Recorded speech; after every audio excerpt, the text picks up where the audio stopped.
네, 뭐 한국의 군대를 예로 한번 들어보면은 이게 뭐 90년대 뭐 요새는 어떤지 제가 모르겠는데 90년대에서 2000년대 초반 뭐 그 정도까지 군대를 보면은 이게 이 규율의 상당 부분이 그냥 부대장 재량에 따라 또는 뭐 부대 내규에 따라 이런 식으로 되게 어물쩡하게 어바웃으로 넘어가는 것들이 많았어요. 이게 무슨 말이냐 하면은 어떤 부대장은 전체적 어떤 전체적인 권력을 가지고 있다는 거죠. 그러니까 어떤 국방부에서 정한 뚜렷한 규율이 아닌데도 그냥 부대장 개인의 성향에 따라 병사들의 생활을 좌지우지하고 복종을 강요할 수 있다 그 얘기입니다. 군인은 근데 군인이지 죄수가 아니죠. 심지어 뭐 죄수조차도 법무부에서 정해진 그 징벌에 포함되는 부분 말고는 자기 권리가 있는데 한국은 군인을 죄수만도 못하게 취급을 했다는 거죠.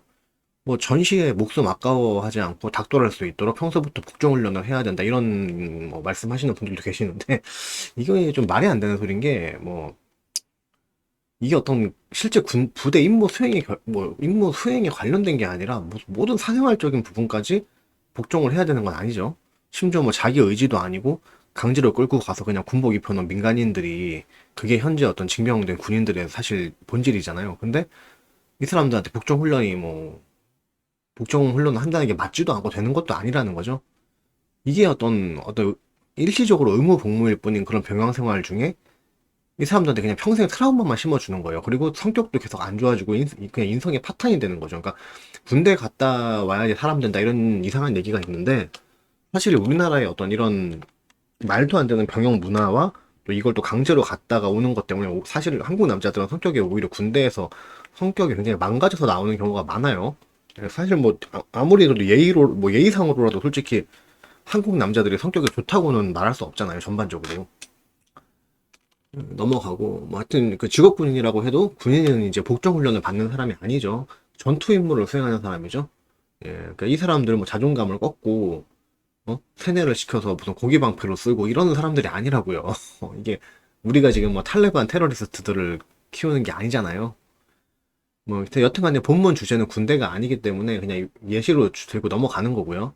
그러니까 중요한 건 이제 병영에서건 민간에서건 규율의 기준이라는 게 뚜렷해야 된다. 그 얘기를 하고 싶은 거예요. 그 규율의 기준은 뚜렷해야 된다. 그 얘기를 하고 싶은 거고 이게 이제 상급자건 하급자건 간에 규율의 적용을 다르게 받아서도 안 된다. 또 그런 얘기죠. 그러니까 앞서 말했듯이 뭐 집단의 규율의 기준이 굉장히 어바웃할수록 권력자 개인의 권력이 남용될 수밖에 없는 그런 구조가 될 수밖에 없어요. 그러니까 뭐 좌파들이 남발해야 되는 무슨 특별법이나 뭐 사람 이름 들어간 그런 법들도 마찬가지죠. 뭐 어떤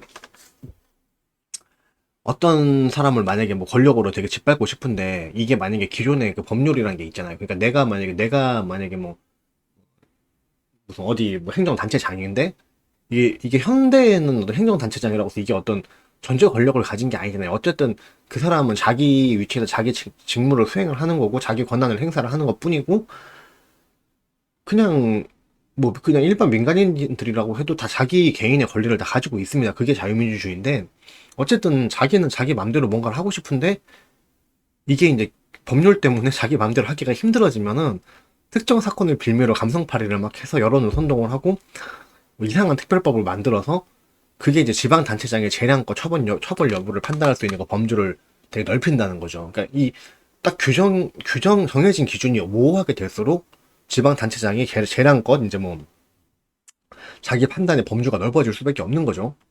그러니까 이게 이런 게 제일 안 좋은 거라는 거죠. 이런 식의 법률들은 그냥 뭐 재수 없으면 처벌받고 잘못 지키면 죄인 되는 그런 합법들인 거예요.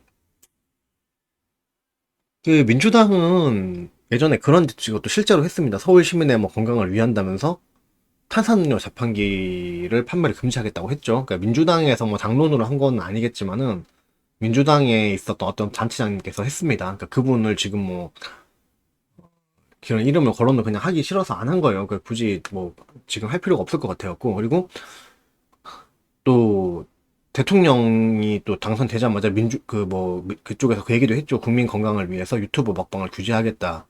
이렇게 이런 얘기까지 했어요. 국민들을 그냥 자기들이 키우는 애인 줄 알아요. 어디는 뭐는 위험하니까 하지 마. 이건 내가 판단하기에 안 좋은 거니까 하지 마. 이런 식으로. 이거는 말이 안 되는 거죠. 어느 자유국가도 하지 않는 게임 셧다운제를 이미 시행을 하고 있는 그런 국가죠. 그리고 그래서 우리나라에서는 게임 한번 하려면은 국가의 개인정보를 제공을 해야지만 게임을 할 수가 있습니다. 애초에 뭐 자유민주주의 국가에서는 대통령이란 건 행정단체장일 뿐이지 뭐 국민에 대한 전제 권력을 행사하는 그런 지배자가 아니에요. 뭐 총리제 국가하고 비교를 하자면은 대표적으로 이제 대통령은 국군 통수권을 갖고 있기 때문에 뭐 이제 어떤 전쟁이 발발했을 때 좀 더 대통령이 빠른 결정을 내릴 수 있다 이런 장점이 있는 건데 뭐 국군 통수권을 갖고 있다고 이걸로 국방을 강화하는 게 아니고 오히려 지금 문재인 같은 경우는 방어를 다 해제를 했잖아요. 지금 우리나라 방어 초소들을 전부 다 철거를 해버렸잖아요. 그러면서 국민들 대상으로는 본래 자기한테 있지도 않았던 그런 이상한 뭐 먹방 규제니 뭐 이런 식으로 진짜 철저하게 국민들 개인이 스스로 판단할 것까지 본인이 권력을 행사하려고 하고 이러고 있어요. 그러니까 먹방을 하든 말든 뭐 탄산음료를 먹건 말든 밤늦게 게임을 하든 말든 그거는 대통령이나 집권당이 이거를 터치할 수 있는 부분 자체가 애초에 아니잖아요. 그러니까 이거 되게 잘 생각해야 되는 개념인데 애초에 저런 것들을 시도를 한 시점에서 얘네들이 정치 권력에 대한 이해도가 어떤 수준인가 그걸 딱 알 수가 있는 거잖아. 이거 얘네들은 공산당 수준이랑 똑같아요. 그러니까 자기들이 자유민주주의 헌법 때문에 자기들의 어떤 정치적 의지를 자꾸 실현하는데 자꾸 헌법이 자꾸 걸림돌이 되니까 헌법에서 자유까지 삭제를 하려고 했잖아요. 얘들은 뭐 개헌하자고 계속 그러고. 민주당은 이 나라의 자유민주주의를 파괴하려고 뭐 그렇게 했다 이런 시도를 했다. 얘들은 이미 우리나라 때 자유민주주의를 파괴하려고 시도를 했다는 그 시점에서 사실 이미 국민들이 등을 돌렸어야 돼요. 그리고 우리는 얘네들이 어떤 공산주의 혁명을 하려고 한 공산주의 혁명 미수범들이다 이런 부분들을 절대 잊으면 안 된다는 거죠. 예. 만약에 한 번이라도 나를 죽이려고 시도한 살인 미수범이 있으면은 결과적으로는 안 죽였다고 해도 그 사람을 내가 믿을 수가 있어요? 그 살인 미수범을 상대로 안심을 할 수가 있어요, 우리가? 그러니까 얘네들은 민주당은 기회만 나면은 지난 수십 년 동안 계속 그것만 했어요. 자기들한테 어떤 일시적으로 뭐 국민 지지도가 굉장히 크게 모일 때가 있잖아요. 그러니까 지금 요번에 문재인 집권 초기 때처럼 진짜 무소불위 권력을 가졌을 때 그 큰 권력을 가졌을 때 진짜 뭐 우리 인이 하고 싶은 거 다 이런 식으로 막 선동을 하면서 정말 하고 싶은 걸 다 했어요, 민주당은. 그러니까 어차피 결과적으로 계속 나빠지는 게 보일 거기 때문에 그 결과 어떤 국민들이 그 결과를 체감을 하고 이제 정신을 차리기 전에 자기들이 최대한 자유민주주의를 파괴시킬 수 있는 부분은 다 파괴를 시켜 놓는 거야 이미. 그러니까 무슨 얘기인지 알겠죠? 할 수 있을 때 빨리 다 해놓는 거예요. 민주당은 급한 거지. 그러니까 그런 식으로 조금씩 사회주의 혁명으로 점점 나아가고 있고 국가 체제 자체가 사회주의로 바뀌어버리면은 그때는 사실 이미 늦어요. 그러니까 자유민주주의 헌법이 더 이상 우리 개인의 권한을 그 권리를 안 지켜준다는 거야. 그때가 되면 이미 혁명이 돼버린 다음에는 무조건적인 복종을 해야 되고 어떤 법으로도 우리가 국가에서 내려오는 부당한 행정명령이 로부터 우리 개인의 권리와 내 소유를 지킬 수 있는 방법이 아예 없어져 버리는 거예요. 그렇게 되면은 진짜 말 그대로 이제 뭐 진짜 엄청난 피를 뿌린 다음에서야 다시 자유민주주의를 찾을 수가 있겠지.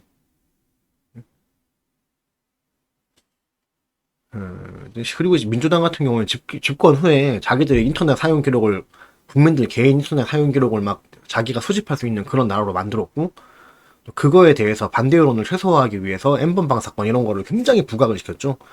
N번방 사건을 뭐 얘기를 좀 하자면은 이거는 뭐 논란의 여지가 없죠. 무조건 개새끼들이죠. 예. 근데 이게 대통령까지 직접 나서서 설레발을 안 친다고 해서 처벌을 받을 놈이 처벌을 안 받게 되는 건 아니잖아요. 법치국가에서 국민들의 공부나 사고 안 사고가 처벌의 정도에 영향을 미치는 건 아니잖아요. 사실 그러니까 사실 영향을 미치면 안 되는 게 그게 제대로 된 법치국가예요. 국민들이 공부는 샀던 안 샀던 매스컴에서 이거를 뭐 엄청 뭐 대서특필을 했던 안 했던 간에 어쨌든 그 범죄를 저지른 범죄자 새끼는 정해진 법령에 의해서 처벌을 받는 거고 판결은 판사가 하는 거죠. 그러니까 엠번방 사건 같은 경우는 뚜렷한 피해자가 있는 사건이기 때문에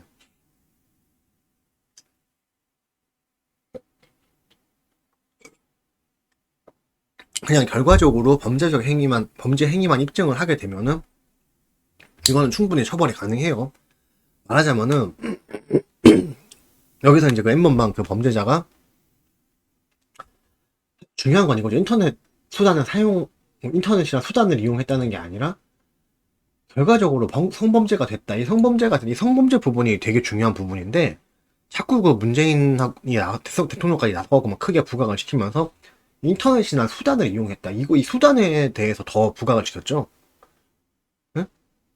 근데 이게 조주빈인가 뭔가 하는 그 극악무도한 한 놈을 처벌을 하기 위해서 전 국민들이 인터넷 사용 기록을 갖다가 그 정부가 이미 열람할 수 있고 이렇게 되는 거는 그러니까 조직인 한 명을 갖다가 처벌하기 위해서 전 국민이 통제를 받자는 게 말이 돼요 이게 애초에? 이 사람은 이미 검거가 된 범죄자고 법에 의해서 처벌을 받는 거지 왜 조주빈 한 명 때문에 전 국민들이 인터넷 사용 기록을 다 감시를 당해야 돼요? 그러니까 이거 되게 중요한 거예요. 그러니까 잘 들으세요. 조주빈은 인터넷이라는 그 매체를 이용해서 범죄를 저질렀습니다. 근데 결과적으로 피해자가 있기 때문에 이 피해자가 뭐 인신매매를 당했던 뭐 인터넷으로 성범죄를 당했던 간에 중요한 건 뚜렷하게 피해자가 있기 때문에 피해자가 어떤 경위이든 간에 피해를 분명히 받았잖아요. 그렇기 때문에 뚜렷한 피해자가 있고 피해 사실만 입증을 했으면은 그냥 이 사람을 처벌할 수가 있는 거야. 그러니까 조주빈이가 인터넷이라는 매체를 이용했다는 부분은 지금 이게 중요한 게 아니라고요. 근데 지금 민주당하고 문재인은 그러니까 이거를 인터넷이란 매체 부분에 계속 집중을 시켰다는 거예요. 그러면서 이 조주빈 같은 사건을 방지하기 위해서 전 국민의 인터넷 사용 기록을 감시를 받아야 돼. 이런 식으로 또 여성단체까지 뭐 동원해가지고 어떤 감시 통제에 대한 정당화 여론을 계속 만들려고 했죠. 네? 그러니까 이거예요. 이거야말로 국민 통제를 합리화하기 위해서 그 특정 사건을 빌미로 여론을 조성하는 전형적인 형태예요. 이런 거 자체가. 그리고 엠번방 사건이 그렇게 이슈가 된 이유가 뭐예요? 이런 사건은 공공연한 사건이 아니에요. 그러니까 그렇게 인터넷에서 공공연하게 일어나는 사건이 아니에요. 그러니까 이게 전혀 보편적인 게 아니라 정말 있을 수도 없는 일이 일어났기 때문에 이게 이슈화가 된 건데 근데 마치 이거를 보편적인 한국 인터넷 사용자들의 수준인 것마냥 여성단체들까지 동원을 해서 거짓 여론을 조성을 하고 이거 제2의 조주빈을 막기 위해서 우리는 정부가 인터넷을 갖다가 철저히 사용 기록을 수집을 하고 개인의 인터넷 사용 기록을 우리가 열람을 하고 이걸 수집할 수 있어야 된다 이런 식의 여론을 만들었다는 말이에요. 과거 특정 지역을 중심으로 뭐 기승을 부리던 인신매매, 섬노예 이런 거 생각을 해봅시다. 이때 납치된 인신매매 피해자들 상당수는 지금 생사도 몰라요. 뭐 섬에 팔려간 여자들은 뭐 이 사람들 어떤 섹스 노예로 쓰다가 뭐 못 쓰게 되면 바다에 버렸다는 이런 괴담이 있을 정도로 당시 인신매매 문제가 굉장히 심각했고 그때 인신매매 당한 사람들의 지금 상당수는 어떻게 됐는지도 지금 몰라요. 그러니까 이때 이런 실제로 현실에서 일어나던 어떤 그 인터넷이 아닌 오프라인에서 일어나던 그 성범죄들이 지금 인터넷상에서 일어나는 것보다 훨씬 더 심각했어요. 그러니까 내가 거듭말하잖아. 최종적으로 피해자만 입증을 하면 되는 거지. 모든 남자들이 떤 경로로 인터넷을 사용하고 어떤 뭐 성인 매체를 접하고 이런 게 왜 중요하냐고요. 전혀 상관이 없는 거라니까. 피해자가 분명히 있으니까 피해자만 입증하고 피해자한테 피해를 준 가해자만 처벌을 하면 되는 문제라고요. 응? 그러니까 마치 이걸 옛날 지금의 인터넷 성범죄보다 훨씬 심각했던 옛날 뭐 치안이 안 좋던 그런 시절에 또 뭐 있었던 그런 뭐 지금보다 여러 가지 뭐 CCTV도 없고 여러 가지로 되게 막 그런 또 시대에 일어났던 그런 인신매매 이런 사건들. 그럼 인신매매 사건이 계속 난다고 해서 승합차를 막 금지하고 승합차는 계속 무조건 불신검문을 받아야 돼요? 똑같은 거예요. 왜? 지금의 조주빈 한 놈 때문에 전 국민이 인터넷 사용 기록을 정부가 감시하고 수집한다는 거는 사실 인신매매 때문에 인신매매 때문에 승합차 불신검문 하는 것보다도 더 상관이 없는 거예요. 그렇잖아요. 그러니까 이건 단순 통제를 위한 여론 조성밖에 안 된다. 그걸 우리가 알아야 된다는 거고. 피해자가 이제 뚜렷한 사건에서 결과적 피해자와 가해자만 입증하면 되는 겁니다. 이거 제가 반복적으로 얘기하고 있어요. 반복적으로 얘기를 하고 있는데 되게 중요한 개념입니다. 피해자가 뚜렷한 사건에서는 결과적으로 피해자와 가해자만 입증하면 되는 거지. 왜 대체 왜 범죄 예방을 빌미로 전 국민 인터넷 사용 기록이 감시를 당해야 되냐? 응? 그냥 자기들이 지향하는 사회주의 통제 국가를 만들기 위해 개수작을 부린다 이거죠. 뭐 저것들 외에도 민주당 좌파들에 의해서 국민 자유 박탈과 통제 강화 시도는 계속적으로 숱하게 많이 일어났던 거고, 현재도 진행 중이라는 것을 명심해야 됩니다. 다시 말씀드리지만은, 내가 결과적으로 살해를 당하진 않았어요. 살해를 당하진 않았더라도, 내가 자는 중에 숱하게 나를 죽이려고 시도한 사람을 믿을 수가 있어요? 마찬가지예요. 민주당은 이런 식으로 숱하게 우리의 자유를 박탈하기 위해서 시도를 해왔어요. 대한민국에서 자유를 죽이기 위해서 계속적으로 시도를 한 게 민주당이에요. 지금도 호시탐탐 자유 삭제와 통제 강화를 위한 계략들을 꾸미고 있는 게 또 민주당입니다. 응? 이게 뭐 자기들이 판단을 해서 이건 국민들한테 해로우니까 국민을 위해 금지한다. 뭐 이런 식으로 권력에 대한 사회주의적 이해를 가지고 있는 놈들이 뭐 유독 민주당뿐만 아니라 대한민국 정치판에는 숱하게 많아요. 뭐 한나라당에도 많이 있습니다. 근데 이제 민주당 같은 경우는 당 자체에서 구체적으로 사회주의를 지향한다는 거, 이게 더 악질이라는 거죠. 그렇기 때문에 그 지지율과 여론을 등에 업고 기준도 모호한 특별법을 남발하면서 이 나라의 헌법적 기준을 모호하게 만들려는 시도, 이런 시도야말로 그 정치인이나 행정단체장이 재량껏 판단할 수 있는 범주를 늘리는 그런 실질적인 사회주의 독재를 위한 시도들이다. 자, 이걸 우리가 알아야 된다, 그겁니다.